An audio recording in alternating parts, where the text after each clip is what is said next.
जय जिनेन्द्र जीवमजीवं दवं जिणवरवसहेण जेणनिदिष्ठं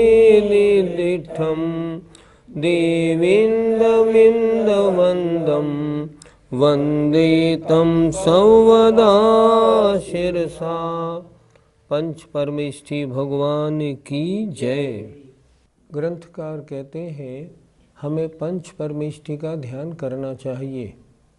पंच परमेष्ठी का स्वरूप क्या है? चार गाथाओं में चार परमेष्ठी के स्वरूप की चर्चा हो गई।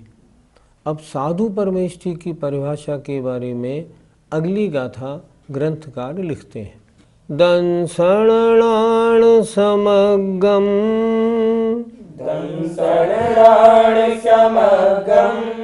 मग्गम मुखसजोहु चारितम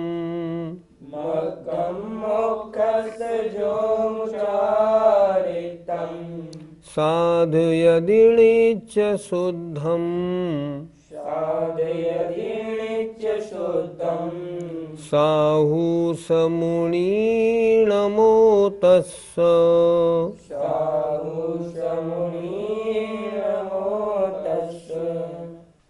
दंसन सम्यक दर्शन, णाण सम्यक ज्ञान, समगम इनकी पूर्णता होने पर अर्थात सम्यक दर्शन और सम्यक ज्ञान के प्राप्त हो जाने पर मोक्षमग्गम मोक्ष मार्ग स्वरूप जो सम्यक चारित्र है। कैसा चारित्र है?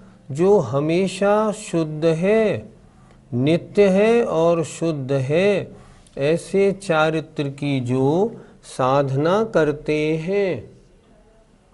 सम्यक दर्शन सम्यक ज्ञान तो जिनको हो गया, अब मोक्ष के मार्ग के लिए एक चारित्र और चाहिए।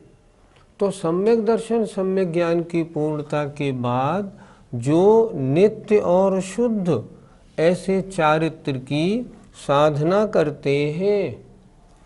साहु समुनि नमो तस्स। समुनि वे मुनि महाराज साहु साधु परमेष्ठी हैं। तस्स नमो उनको नमस्कार हो। गुरुजी, साधु शब्द का क्या अर्थ होता है? जो साधना करते हैं वे साधु कहलाते हैं। साधु अर्थात जो साधना करे। गुरुजी, क्या सम्यक दर्शन, सम्यक ज्ञान और सम्यक चारित्र ये तीनों ही मोक्ष के मार्ग हैं? तत्वार सूत्र का पहला सूत्र कितना स्पष्ट है। सम्यक दर्शन ज्ञान चारित्राणि मोक्ष मार्ग। सम्यक दर्शन सम्यक ज्ञान और सम्यक चारित्र इन तीनों की एकता, ये तीनों मिलकर मोक्ष का मार्ग है। अगर कोई सम्यक दर्शन सम्यक ज्ञान किसी को हो जाए मोक्ष मार्ग नहीं, कोई चारित्र को धारण कर ले और सम्यक दर्शन और ज्ञान नहीं हुआ हो तो भी मोक्ष का मार्ग नहीं। मोक्ष का मार्ग कब? जब तीनों की एकता हो। जिन साधु में सम्यक दर्शन सम्यक ज्ञान सम्यक चारित्र पाए जाते हैं वे मोक्ष मार्गी हैं। गुरुजी, मोक्ष मार्ग कितने प्रकार का है? मोक्ष मार्ग दो प्रकार का है, एक व्यवहार मोक्ष मार्ग और एक निश्चय मोक्ष मार्ग।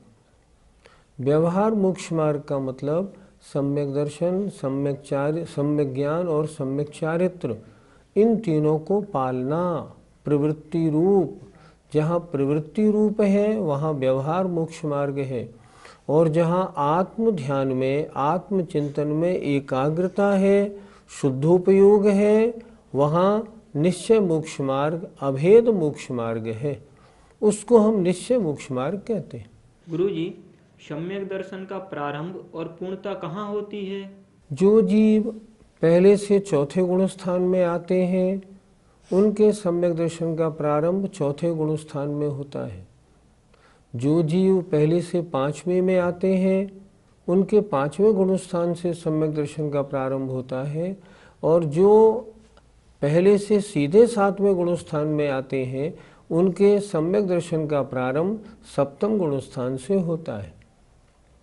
प्रारंभ यहाँ हो जाता है और इसकी पूर्णता चौथे से सातवें तक किसी भी गुणस्थान में छायिक सम्यक दर्शन प्राप्त होने पर सम्यक दर्शन की पूर्णता मानी जाती है। यहाँ सम्यक दर्शन छायिक होते ही पूर्ण हो जाता है। सम्यक ज्ञान का प्रारंभ और पूर्णता कौन से गुणस्थान में होता है? जिस गुणस्थान में जहाँ सम्यक दर्शन का प्रारंभ होता है, सम्यक ज्ञान का प्रारंभ भी वहीं से माना जाता है, लेकिन इसकी पूर्णता में थोड़ा अंतर है।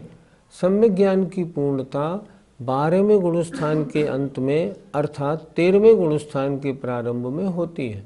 वहाँ सम्यक ज्ञान परिपूर्ण रूप से केवल ज्ञान रूप हो जाता है।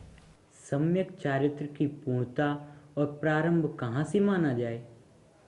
सम्यक चारित्र का प्रारंभ 7वें गुणस्थान से होता है और वैसे ये 6ठे गुणस्थान और उससे आगे में रहता है, और इसकी पूर्णता छपक श्रेणी वाले जीवों के 10वें गुणस्थान के अंत में हो जाती है। उसके बाद ये अनंत काल तक रहता है। गुरुजी, यहाँ पर नमस्कार साधु परमेष्ठियों का किया है। नमस्कार कितने प्रकार का होता है?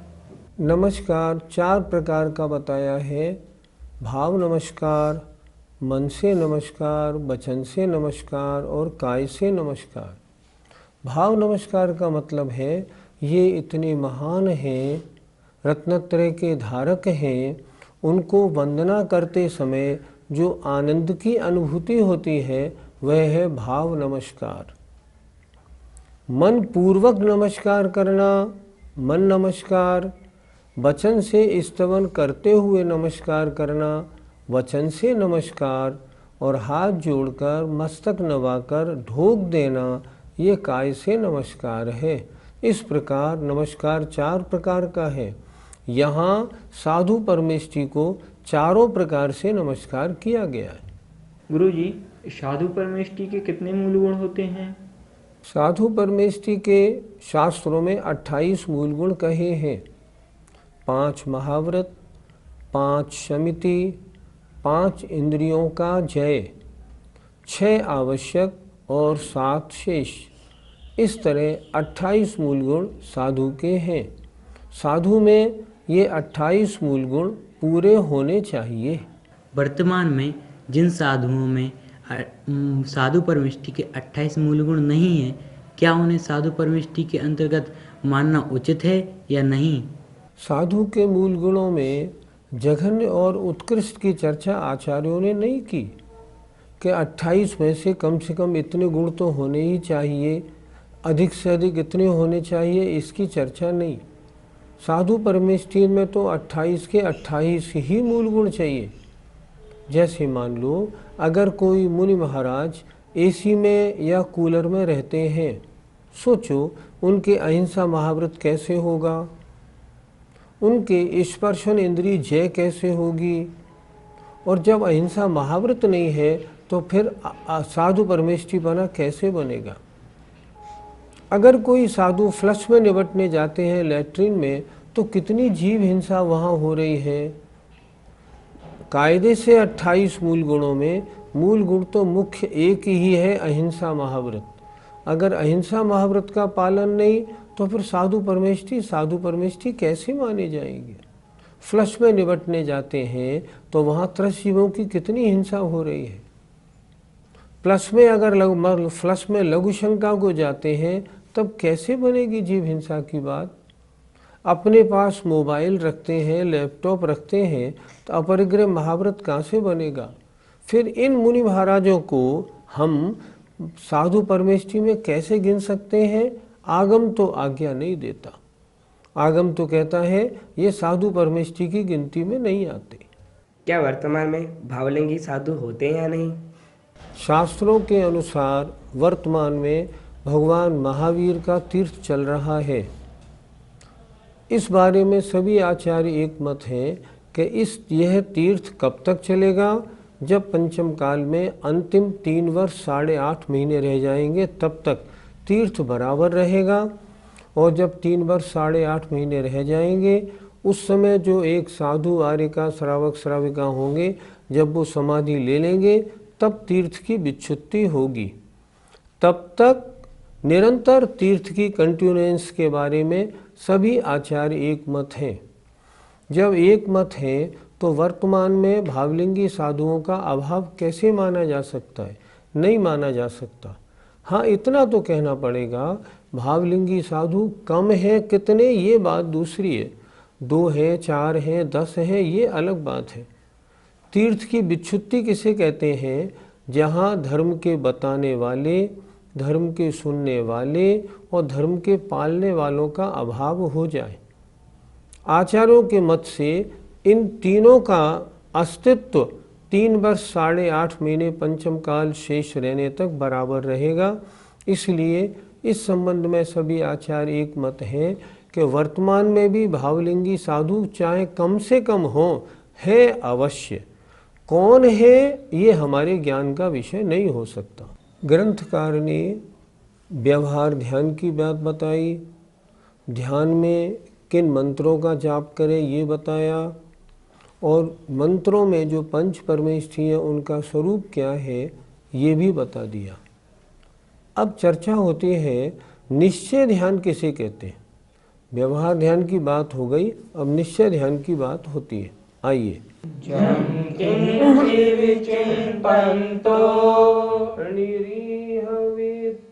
हवे जदा साहू, हवे जदा साहू, लधुणयेयत्तं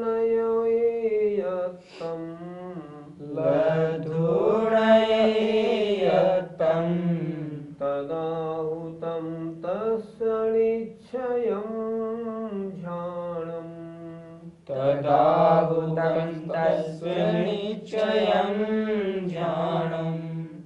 जम किंचिवी, जो कुछ भी, चिंतन तो चिंतवन करता हुआ, साहू माने साधु, जदा माने जब, निरीह वृत्ति इच्छा रहित तो होता है। चिंतवन कुछ भी हो जब इच्छा शून्य है। देखें, जम किंच भी चिंतन तो, जो कुछ भी चिंतवन करता हुआ, साधु, जदा माने जब, निरीह वृत्ति इच्छा रहित तो होता है, लद्धुणय एयत्तम, और एकाग्रता को प्राप्त करता है। एयत्तम एकाग्रता को, एकत्वम लद्धुणय प्राप्त करता है।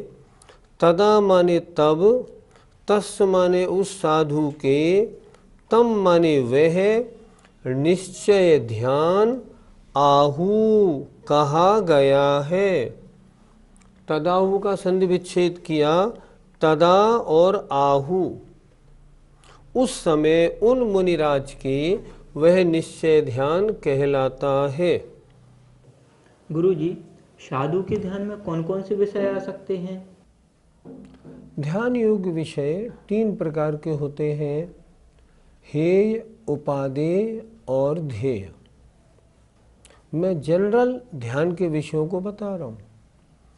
हेय होते हैं स्त्री पुत्र धन धान्य आदि अगर चिंतन में आ जाए तो। उपादेय होते हैं मूर्तियाँ आ जाए, संवेद शिखर की टोंक आ जाए, जिनवाणी आ जाए, अपने गुरु का स्मरण आ जाए, ये उपादेय तत्व है।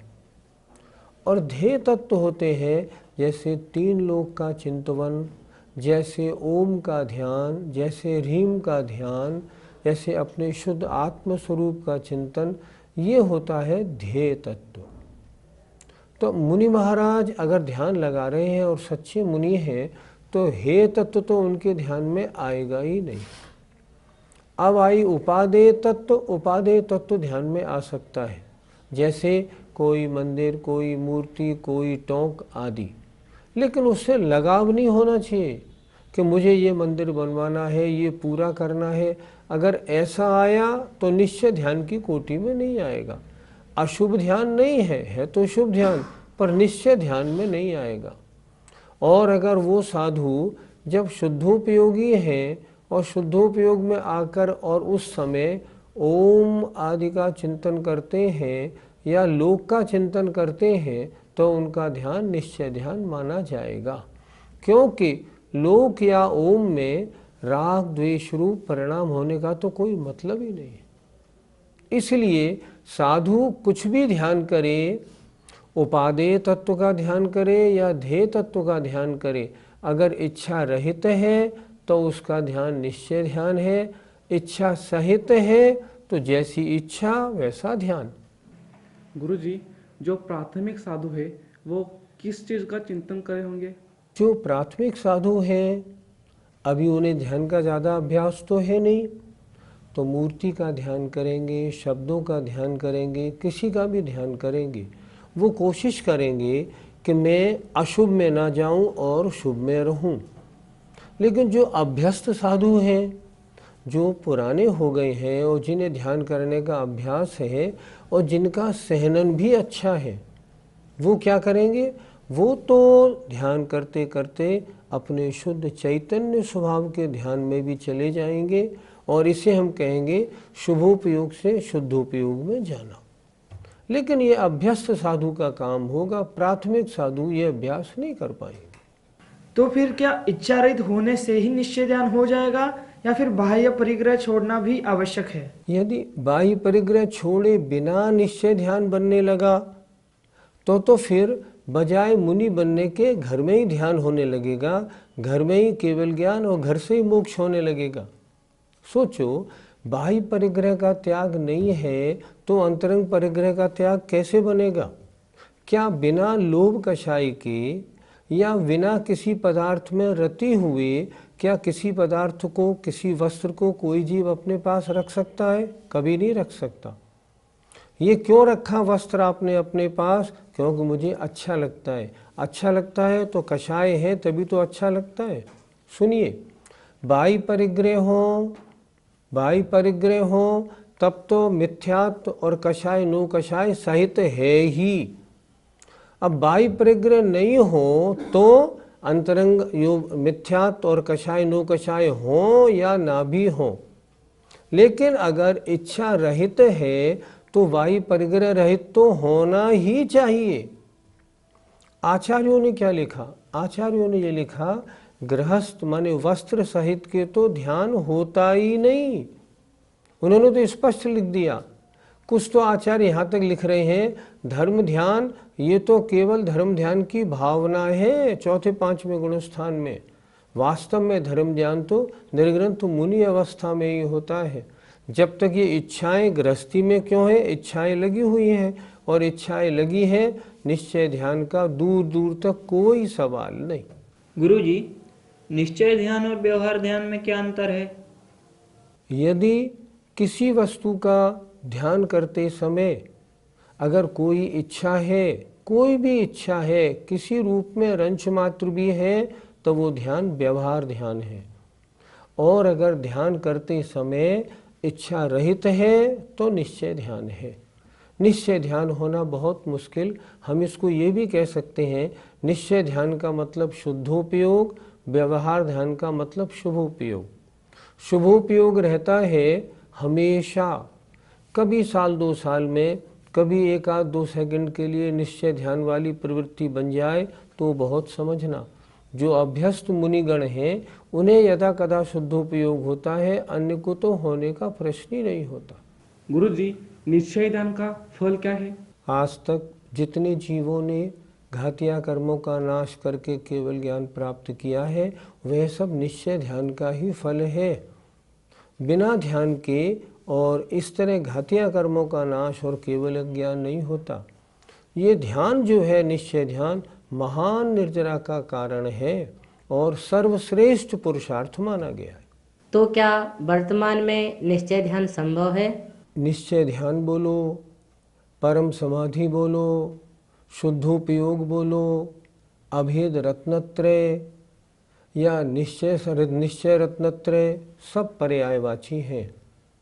किसी भी शास्त्र में पंचम काल में शुद्धोपयोग का या अभेद रत्नत्रय का निषेध नहीं लिखा। आचार्य श्री ने भी कहा था, किसी भी शास्त्र में शुद्धोपयोग का निषेध नहीं मिलने से ये सिद्ध है कि वर्तमान में भी शुद्धोपयोग होता है। लेकिन वो शुद्धोपयोग कोई महान भावलिंगी वीतरागी साधुओं को होता है जिनका वास्तव में बहिरंग वस्तुओं से कोई लेना देना नहीं। अगर उनकी ऐसी प्रवृत्ति है तो उनके शुद्धोपयोग हो सकता है, क्यों नहीं हो सकता। उनके वीतराग समाधि होती है, क्यों नहीं हो सकती। उनके निश्चय मोक्ष मार्ग है, हाँ बिल्कुल है, क्यों नहीं है। लेकिन वर्तमान में सहनन उतना अच्छा नहीं जो वो ज़्यादा समय तक स्थिर रह जाए। इसलिए हो सकता है एक आध सेकंड हो जाए, उसके बाद वो पुनः शुभोपयोग में आएंगे। किन्हीं लोगों की ऐसी मान्यता है कि आत्मा के ध्यान से ही निश्चय ध्यान होता है, अन्य वस्तु से नहीं। तो फिर क्या उनका ऐसा मानना सही है या नहीं? उनका कहना ठीक है। हम ये नहीं कह रहे कि यदि कोई जीव सब तरफ से हटके आत्मा में डूब जाता है, आत्मचिंतन में लीन हो जाते हैं, कोई कौन, कोई मुनि महाराज, तब उनके निश्चय ध्यान होता है, ये तो मार्ग बिल्कुल ठीक है।